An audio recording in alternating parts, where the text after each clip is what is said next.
André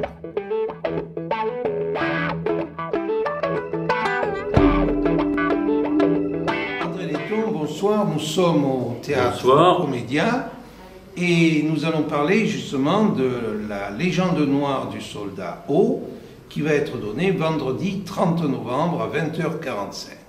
Alors en substance, ce spectacle qui tourne depuis 4 ans raconte la mésaventure de ces malheureux soldats méridionaux pris dans la tourmente de la Grande Guerre, la guerre de 14. Oui, une histoire qui est très peu connue et que j'avais choisi de raconter théâtralement, même bien avant le centenaire, car le spectacle tourne depuis 14 ans, en réalité. Mais la mission du centenaire avait souhaité que, un peu partout en France, les commémorations s'appuient, en dehors des grandes manifestations nationales, s'appuient sur le vécu, la mémoire du vécu dans chacune des régions, dans chacune des villes. Bon. Et il m'a semblé que s'il y avait une histoire importante à rappeler, à faire ressurgir de l'oubli du fait qu'elle était enfouie depuis la guerre de 14, car on en a un peu parlé par la suite, c'est l'affaire dite du 15e corps. Qu'est-ce que c'est que l'affaire du 15e corps? Au début de la guerre de 14, on recrutait les soldats par région, hein, par corps d'armée. Les corps d'armée étaient régionaux.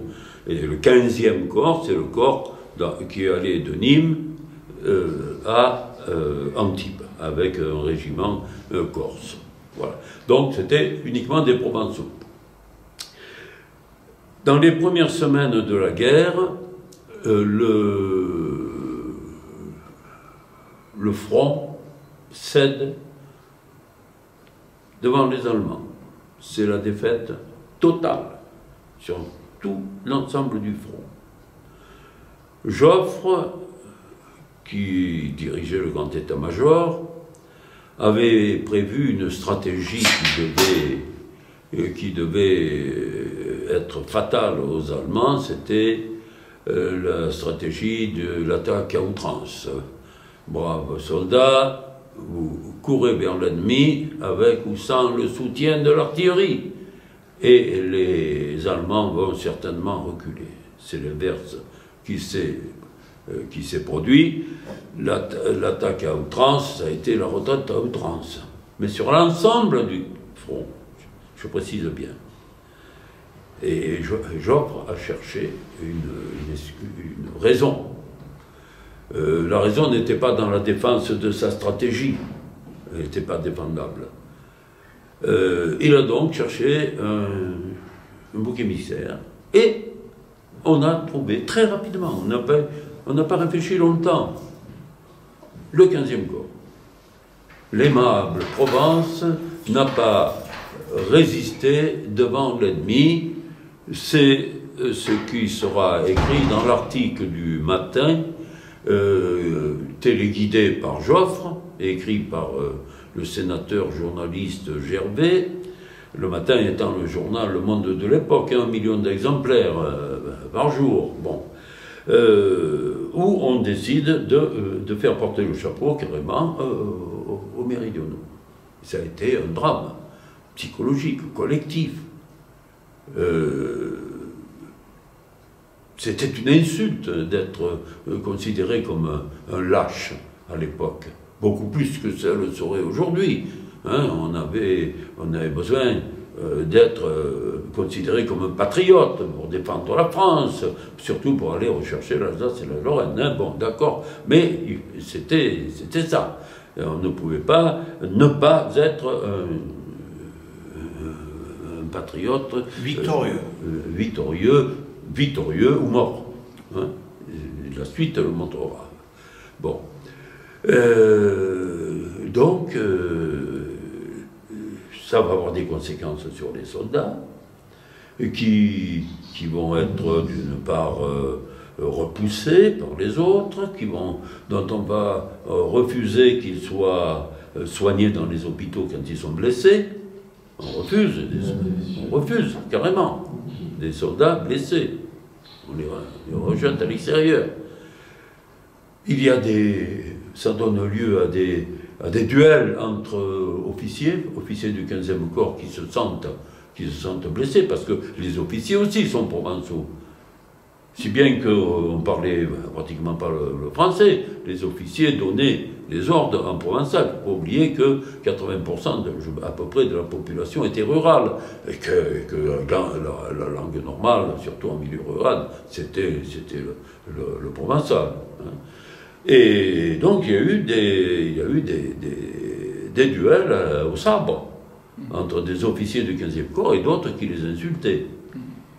Il y a eu des fusillés. Et ensuite, alors j'y viens, on en a fusillé en les accusant de lâcheté.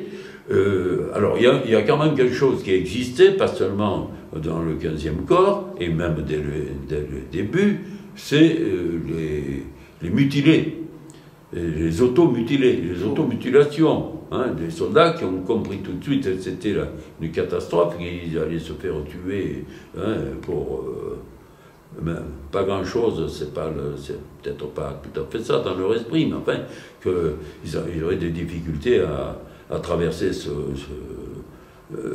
conflit dont on pensait au départ qu'il durerait 15 jours, quoi, hein. Et puis il a duré ce que l'on sait. Donc il y en a qui se mutilaient en se coupant le pouce ou un orteil, en tirant sur un orteil ou en se perçant la main. Bon, eh bien, il y en avait d'autres qui étaient blessés, au pied, à la main, et on les a, lorsqu'ils étaient du 15e corps, ça a facilité les choses pour les condamner de manière expéditive et de les fusiller de la même manière. C'est ainsi que, ici, très près de nous, le soldat Auguste Rode de Sifour a été fusillé le 19 septembre 1914. Bon, on parle des fusillés pour l'exemple de 17, la journée où il y a eu le plus de fusillés pour l'exemple, je dis bien la journée, c'est le 19 septembre 1914. C'est facile à retenir, on a fusillé 19 septembre. Voilà. Bon. Donc le soldat Rode, et ce qui a donné le nom du spectacle, Légion noire du soldat haut, je n'ai pas mis le nom complet. Voilà à peu près tout ce que c'est que cette affaire du 15e corps. Mais il y a eu des réactions suite à la parution de l'article du matin, des maires, dans le Var notamment, ont interdit le journal, ont saisi les éditions du journal, ils n'en avaient pas le droit, mais ils l'ont fait. Il y a Sanary notamment. Hein, il y a hier, je crois me souvenir, Toulon, non, on ne l'a pas fait. Toulon a protesté auprès du pouvoir, mais c'est tout. Bon, mais il y a eu des réactions terribles. Moi, je me souviens que dans ma famille, on en parlait. Quand j'étais gosse, on en parlait. Il y avait même une chanson aussi. Hein, mais il y a la chanson du 15e corps, oui. Il y a eu même plusieurs textes, beaucoup de textes qui ont été écrits sur la gloire, à l'honneur du 15e corps. Alors, on s'est rendu compte, au niveau du gouvernement, qu'on avait fait plus qu'une boulette. C'était terrible ce qu'on avait fait. Et on a voulu revenir comme ça, dans les mois qui ont suivi, sans réhabiliter, globalement. Hein, mais essayer de calmer le jeu et de dire non, les provinciaux, c'est pas ça. Donc il y a l'avenue bien connue, du 15e corps. Hier, il y a aussi une voie, il y a plusieurs communes dans le Var qui ont un endroit, une place, une rue, une avenue du 15e corps. Dernièrement, c'est la ville de la Seine qui a. J'étais présent à la cérémonie, où on a, la mairie a donné le nom, c'est sur le port, là, sur le côté du port, côté ouest du port, quai, je crois que c'est le quai, hein, du 15e. Il y avait dans l'air de l'époque, même intellectuelle, cette idée que le méridional, c'est un Lazzarone, il est à la sieste, au soleil, et donc même parmi des écrivains comme Alphonse Daudet, hein, qui a été... Ah mais alors, Alphonse Daudet, c'est tout autre chose. Alphonse Daudet, lui, est un pseudo-provençal, oui, c'est-à-dire, bon, qui a utilisé, qui est un des premiers, a utilisé cette image des Provençaux en écrivant je vais être grossier peut-être pour qualifier le Tartarin de Tarascon, hein, c'est un torchon, Tartarin de Tarascon. Bon, on peut admirer les lettres de Montmoulin, on peut admirer un certain nombre d'écrits d'Alphonse Daudet, mais si on relit le Tartarin de Tarascon, je pense que ça relève de la justice. Hein, exactement comme la plupart des citations qui sont dans le spectacle, d'ailleurs, aujourd'hui ne seraient impossibles. C'est-à-dire, on le pense peut-être, certains le pensent encore, mais n'osent plus s'exprimer, surtout pas l'écrire, car ce serait de la diffamation, hein, ça relèverait. Voilà. Alors, c'est un moment, c'est une époque où on pouvait se libérer de certains réflexes, je ne sais pas quel mot employer, je dirais racistes, quoi. Hein, c'est surprenant. Le public n'en revient pas. Hein. Bon, dis, mais comment, Hugo, c'est pas possible. Stendhal. Alors on remonte aussi à Montesquieu, mais Montesquieu, ça paraît presque amusant, la théorie du climatérisme. Hein, l'air chaud détend les muscles, les fibres, dit-il. Hein, le froid, on sait qu'il raccourcit le fer. Hein, bon, donc raidit les muscles. Et quant à la chaleur, eh bien, elle relâche. Et là-dessus, on chante dans le spectacle aujourd'hui peut-être, mais peut-être demain, hein, en contre-preuve, en humour. Hein, voilà. Alors ce spectacle sera la 105e représentation vendredi 30 novembre à 20h45. L'expérience est clôturée, il est à la disposition également des écoles parce qu'il est bon que nos élèves, futurs citoyens... Il y aura encore une représentation scolaire, le 30 en matinée, quasiment pleine, on peut dire, et ça fera quelques milliers d'élèves qui auront vu ce spectacle-là. Et qui sauront ce que c'est que l'affaire du 15e corps, et je pense qu'ils seront un peu plus avertis contre ce qui est la stigmatisation, même sans volonté vraiment exprimée, claire, hein, de se moquer ou de stigmatiser, on peut dire, un groupe humain.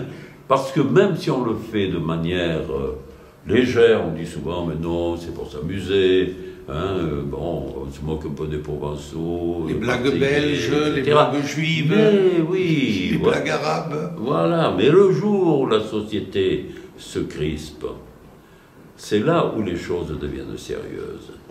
C'est là où on trouve le bouc émissaire, le responsable des malheurs du moment. Voilà. Dans cette légèreté, a été déjà le terrain préparatoire, en quelque sorte.